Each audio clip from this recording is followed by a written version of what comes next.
Good morning everyone, কেমন আছেন? আমি আছি সিঙ্গাপুরের সেই প্লেসটা, যে প্লেসটা বলা হয় সিঙ্গাপুরের হার্ট, অর্থাৎ মুস্তাফা সেন্টার। মুস্তাফা সেন্টারের কাছে।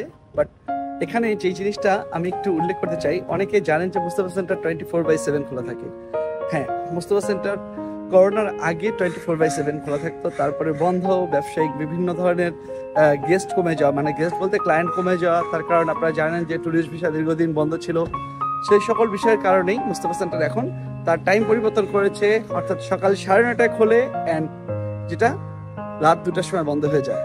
আর আমার পিছনেই নতুন, আমার কাছে এটি, তার কারণ রয়্যাল মালাবার মানে মালাবার, অর্থাৎ বাংলাদেশে এই মালাবারের একটি গোল্ডের মানে আউটলেট ওপেনিং হয়েছে, তাও বেশ কয়েক বছর আগে, যেটা রয়্যাল মালাবার। বাট আপনারা যারা দুবাইতে যাবেন তারা দেখতে পাবেন এই রয়্যাল মালাবার বা মালাবারের শোরুমের অনেক শোরুম, এবং তারা ওয়ার্ল্ডের অনেক বড় জায়গা দখল করে আছে এই গোল্ডের বিজনেস দিয়ে।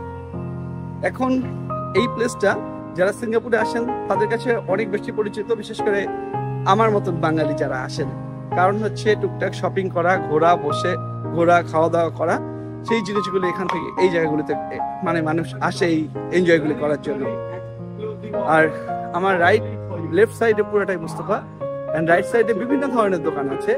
আপনার চাইলে সিম কিনতে পারবেন, মোবাইল কিনতে পারবেন, বিভিন্ন ধরনের টুকিটাকি যে জিনিসগুলো আছে সেগুলো কিনতে পারবেন। এই প্লেসের পাশাপাশি আপনার এখানে প্রচুর খাবারের দোকানগুলো আছে, যে খাবারের দোকানগুলোতে আপনারা ইন্ডিয়ান, বিশেষ করে ইন্ডিয়ান অ্যান্ড বাংলাদেশি খাবার খেতে পারবেন। ঠিক এর সারাউন্ডিং প্লেসটাতেই আছে। এখানে একটা ভালো রেস্টুরেন্ট আমি রিকমেন্ড করতে পারি, সেটা হচ্ছে শকুন্তলা। আমার লেফট সাইডে শকুন্তলা, আপনারা দেখতে পাচ্ছেন আমার লেফট সাইডে এই শকুন্তলা। আমি শকুন্তলা ইতিপূর্বে খেয়েছি, একটু এক্সপেন্সিভ বাট খাবারের মান অনেক ভালো। আর এই জোনটার পাশেই আপনারা মসজিদ পাবেন, মন্দির পাবেন, অর্থাৎ এটা। আর স্টেশনটা হচ্ছে ফেরার পার্ক।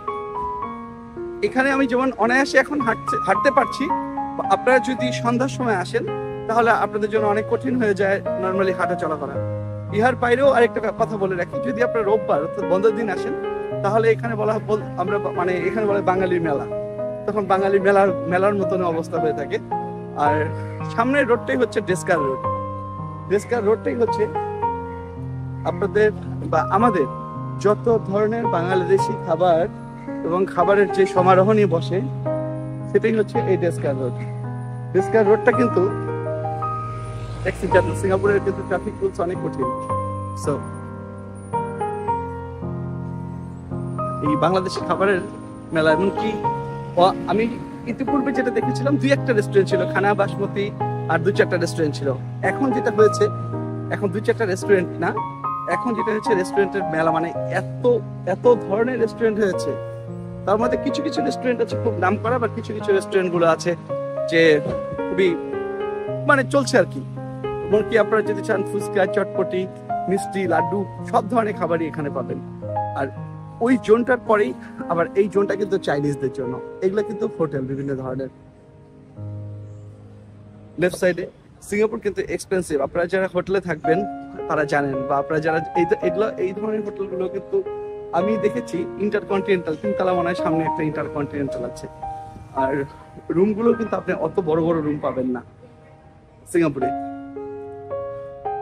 বিশেষ করে যে কোনো হোটেলের ক্ষেত্রেই। তবে এই এলাকার ক্ষেত্রে একটা কথা বলতে পারি, যে থাকলে আপনি কমফোর্ট ফিল করবেন। যারা আসলে মানুষকে বেশি পছন্দ করে চলাচল করতে চায় তারা অনেক কমফোর্ট ফিল করবেন। আর যারা মানুষের গণ্ডির বাইরে মিশতে চায় তাহলে তাদের থাকতে হবে অর্চার দিকে, অথবা আরো বেশ কিছু প্লেস আছে যে প্লেসগুলোতে আপনারা এনজয় করতে পারবেন। বাট সেখানে বাঙালির যেই আতিথেয়তা, আনাগোনা, এটা আপনারা কম পাবেন। এই ডেস্কার হোটেল ডেস্কার, সেখানে আপনার বাংলা রেস্তোরাঁ আছে। এই রেস্তোরাঁ তো আমি খেয়েছি, মানে অনেকবারই আসা হয়েছে, সুতরাং ওই অনেকবার আসার কারণেই অনেক ধরনের রেস্টুরেন্টে খাবার টেস্ট করা হয়। সব মালামাল নামানো চলছে।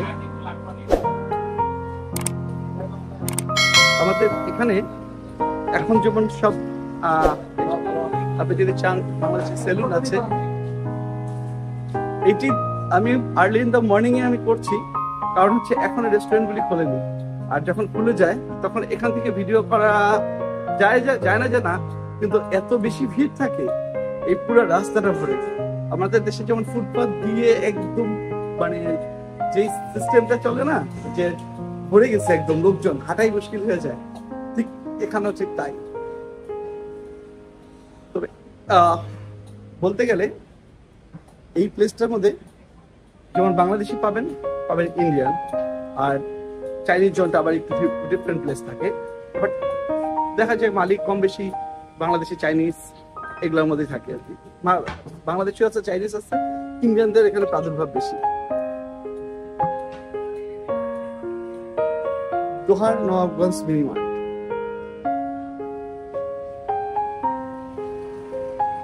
আমি অনেক আগে যখন আসছিলাম তখন আমি দেখেছি কোনো একটা রোববারে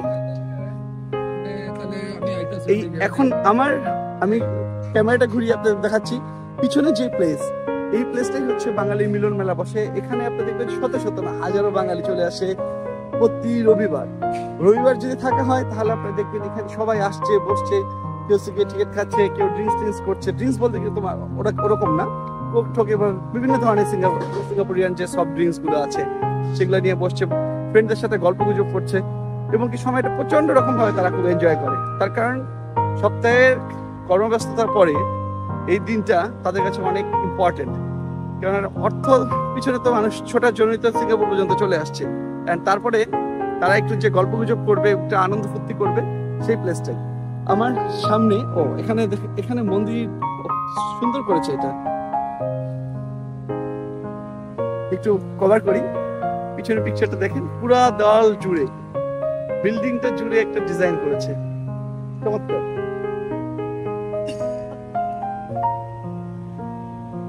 এই জোনটা থেকে আপনি যেদিকে তাকাবেন আপনার মনে হবে কি সিঙ্গাপুর, কখনোই তা মনে হবে না।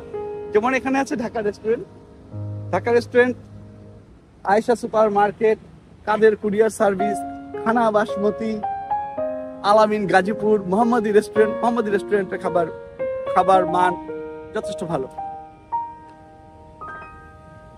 আমি আস্তে আস্তে নিয়ে যাচ্ছি, আপনারা দেখতে থাকেন, এবং সিনিক ভিউটাও কিন্তু চমৎকার, তাই না? সকাল হওয়ার কারণে মনে হয় আর একটু ভালো লাগছে।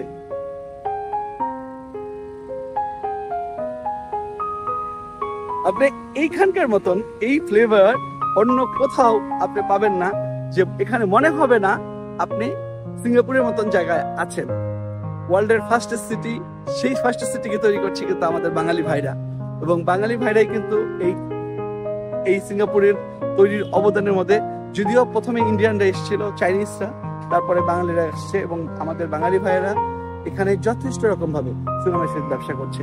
আর আমরাও এখানে এসে যথেষ্ট মজা পাই, কারণ হচ্ছে হলো যখন আমরা আসি অবশ্যই আমাদের কত সময় আমাদের চাইনিজ ফুড খেতে ভালো লাগে, বা যে দেশে যাই সেই দেশের ফুডের মধ্যে যদি আমরা আমাদের বাংলাদেশি খাবারটা পাই তাহলে আমাদের কিন্তু অনেক এনজয় করতে পারি।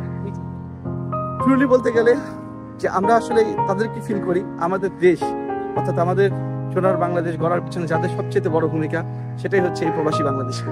এই প্রবাসী বাংলাদেশিরা কিন্তু দেখেন তারা যেভাবে এখান থেকে কাজ করছে, রেমিটেন্স কিন্তু বাংলাদেশে পাঠাচ্ছে, এবং সেটাই কিন্তু এখন বাংলাদেশের সবচেয়ে বড় আয়ের একটি পার্ট।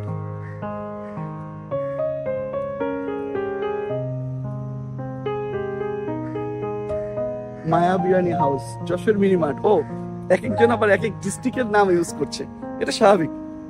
যশোর মিনি মার্ট, একটু আগে গাজীপুর দেখলাম, বিরিয়ানি হাউস মায়া। ও, এখানে ফখরুদ্দিনও আছে। আর ইতিপূর্বে আমি কিন্তু দেখেছি এখানে হরিণের মাংস পাওয়া যায়, যদি আমার হরিণের মাংস খাওয়া হয়নি। নতুন বাংলা দোকান, রাজধানী এন্টারপ্রাইজ লিমিটেড। যাই হোক, একটু ব্রেকফাস্ট করতে হবে, আর ভাবলাম যে একটু মানি এক্সচেঞ্জে যেতে হবে, কিছু টাকা ভাঙাতে হবে, কেননা লোকাল কারেন্সি দরকার পড়ে গেছে। সব জায়গায় তো ক্রেডিট কার্ড চলে না, আর ডলার সব জায়গায় নেয় না। আমার হোটেল এখান থেকে খুব একটু বেশি দূরে না, কাছেই। আর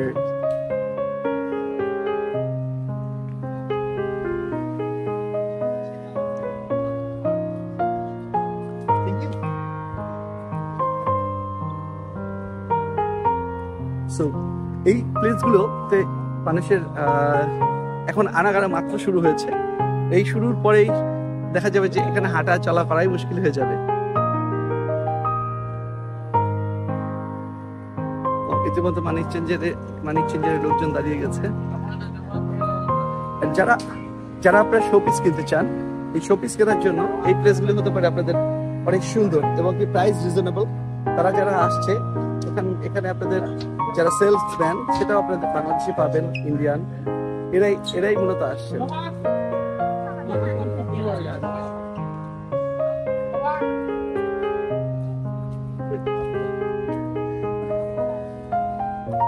আরেকটা জিনিস আমাদের বাংলাদেশিদের এই জিনিসটা কিন্তু নাই, সেটা হচ্ছে এই যে দেখেন দলবদ্ধভাবে যে তারা আসছে হয়তো চায়না থেকে, তারা কিন্তু টুরিস্ট এবং কি তারা দলবদ্ধভাবে it's a big group like more than 100 people are here there. আপনারা দেখতে পাচ্ছেন কি পরিমাণ লোক তারা আসছে একটা গ্রুপে কিন্তু আসছে এবং গ্রুপের টিম লিডারের হাতে একটা স্টিক থাকে এবং স্টিক দিয়ে তারা কিন্তু দেখায় যে হ্যাঁ আমার লোকেশন এখানে আছে।